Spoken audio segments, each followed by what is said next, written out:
Dave, if the Cavs weren't able to complete the comeback, what would that have done to LeBron's legacy? Well, first of all, you just start with the finals record. It would have been a very stark 2 wins and 5 losses.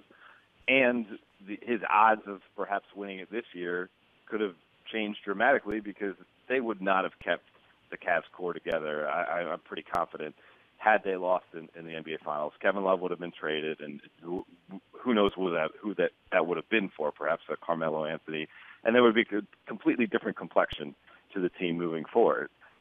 LeBron, ever since he lost that first final against the Spurs in 2007, he was trying to come from behind. You have an 0-1 stain on your record, and if you're trying to match a guy who's 6 for 6 all time in Michael Jordan to be considered the greatest player of all time, it's such a difficult task to overcome.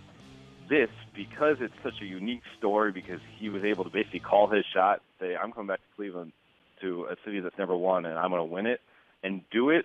He was able to make up a ton of ground in terms of the legacy and the lore of whether his entire story will be considered at the same level as Michael Jordan. Brian, I mentioned off the top the flip the switch catchphrase that everyone's kind of referring to in terms of the Cavs and the tail end of the regular season and then into this postseason. What's going to be the letter or the foul or the moment that kind of flips the switch for this Cavs team this year? I don't think this Cavs team is capable of flipping the switch. I think that implies that it's something that can be changed quickly. I think this team is gotten into some bad habits that didn't just happen overnight. They can't be fixed overnight. They, specifically the way they play defense, they do not have good defensive habits. If you watch the way they defend and you watch the way the Warriors, for example, defend, that is not fixable at this point in the season.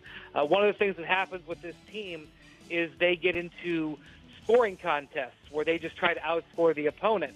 And when they get into times where they don't score, they very often can't get stops at the other end to keep up. This is exactly what happened against the Pacers in Game 1.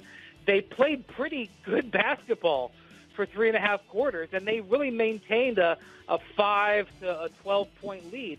But then they went on a cold stretch, and all of a sudden the Pacers score 11 straight points because they can't get stopped. It was the exact same reason why they lost a 26-point lead to the Hawks last week. They stopped scoring, and they couldn't stop the other team from doing the same. So my guess is whenever this season ends for the Cavs, whether it's in the Eastern playoffs or it's in the finals, if it ends short of a championship, it'll be because of their defense. That said, they have an incredible firepower offensively, and most opponents, they will be able to outscore.